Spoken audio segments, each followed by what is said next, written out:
Eh les gars, on brise un mythe sur l'hypnose aujourd'hui? T'es prêt? Allez, c'est parti. C'est parti. J'ai souvent affaire à des gens qui me disent ok, je veux bien essayer l'hypnose, mais j'ai peur de perdre le contrôle. Oui, parce que l'humain a un besoin fondamental d'essayer de garder le contrôle, alors qu'on ne l'a jamais. Pendant mes séances, je mets un point d'honneur à bien discuter avec la personne avant de les mettre en hypnose. Pourquoi? Parce que je veux qu'il y ait un lien de confiance. S'il n'y a pas de lien de confiance, il n'y aura pas une bonne hypnose. Et avec une bonne hypnose, bah déjà, on va beaucoup plus loin. Pourquoi? Parce que cette personne, elle va comprendre que je ne veux pas lui faire faire le canard sur le bureau, ou alors que je ne vais pas lui piquer sa carte bleue.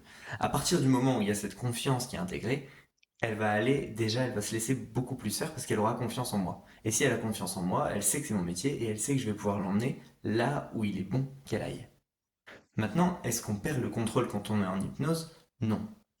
On est dans un état second, on est dans un état modifié de conscience, mais on ne perd pas le contrôle. Et pourquoi? Parce qu'on a établi un objectif. On a établi un objectif justement pendant cette première partie de séance. Je veux arrêter de fumer, je veux perdre du poids, je veux dégager ce stress que je ressens dans mon corps. Voilà, peu importe l'objectif, mais on l'a défini ensemble.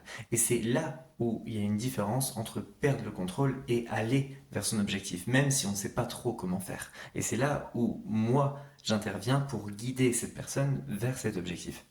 Maintenant, en hypnose, on ne perd pas vraiment le contrôle. Quand on voit des hypnotiseurs de spectacle qui font des spectacles d'hypnose, ils vont prendre les meilleurs cas, les cas qui sont les plus facilement manipulables. Alors je mets vraiment ça entre guillemets, mais c'est voilà, tu vas lever ton bras va devenir droit comme du métal, etc. Parce que les esprits sont déjà forgés pour pouvoir faire ça. Maintenant, quand on voit à la télé des hypnotiseurs de spectacle plus connus qui font faire le canard ou alors faire des amnésies, bah, on est sur des personnalités qui sont avec cette énergie-là. On va prendre Jarry, on va prendre Franck Dubosc, Michael Youn. C'est des gens qui aiment faire des conneries à la télé, qui aiment se montrer. C'est des gens qui font déjà ça, même quand ils sont en conscience. Moi, je vais pas vous amuser, je vais pas m'amuser à vous faire faire ça alors que c'est pas votre style. Si vous n'êtes pas du genre à faire le canard sur le bureau, je vais pas vous faire faire le canard sur le bureau. Je vois pas l'intérêt et ça aidera jamais votre objectif.